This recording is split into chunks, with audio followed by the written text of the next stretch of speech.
All right, this is how to solve a quadratic inequality algebraically. So when we're solving these, we want to get this into standard form first. So the way that we're going to do this is we're going to subtract 6 from both sides.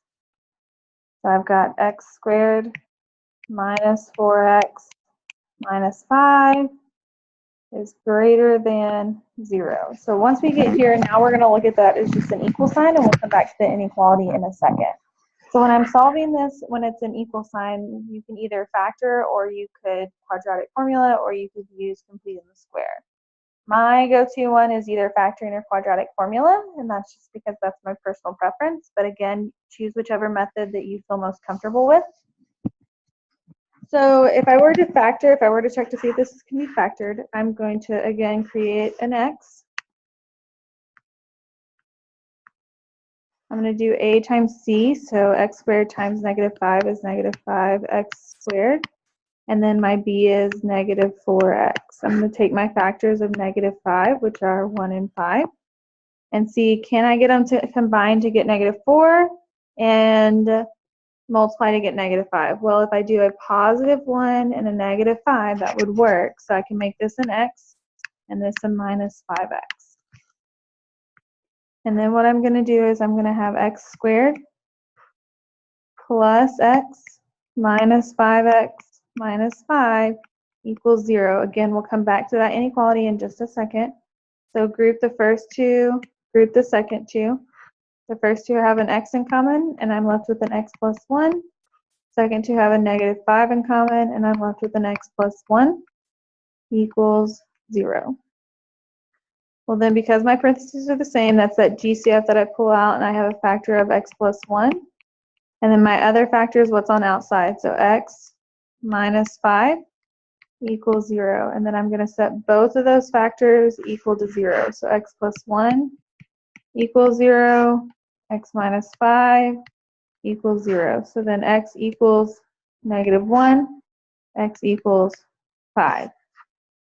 So what we want to do from here is we're going to create this number line with my two solutions.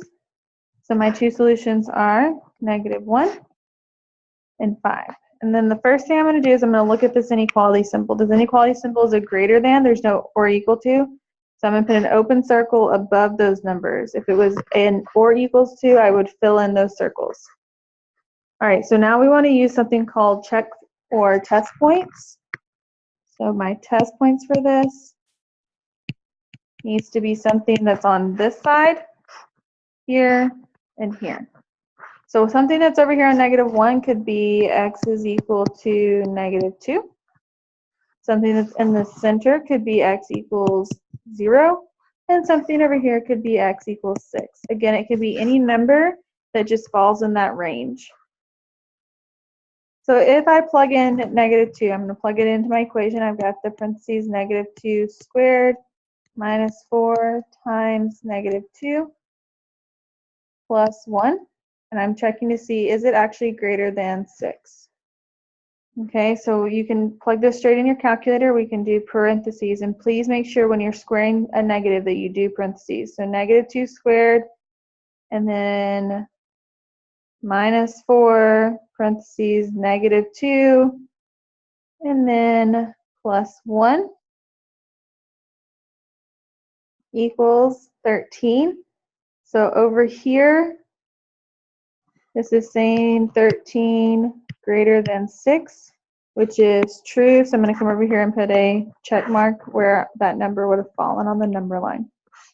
Same thing, I'm plugging in 0. So I've got 0 squared minus 4 times 0 plus 1 greater than 6.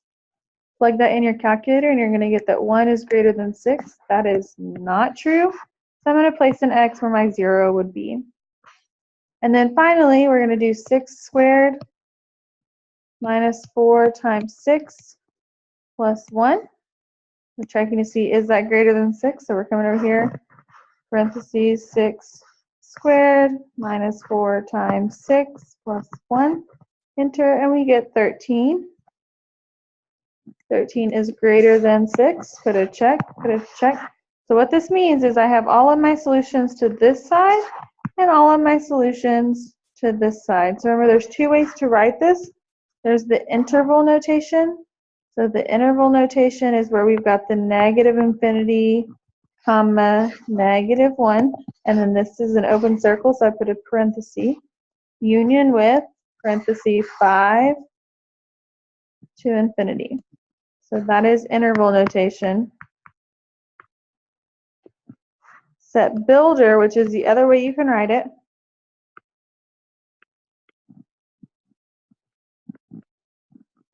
That's where we have x such that x is less than -1 or x is greater than 5.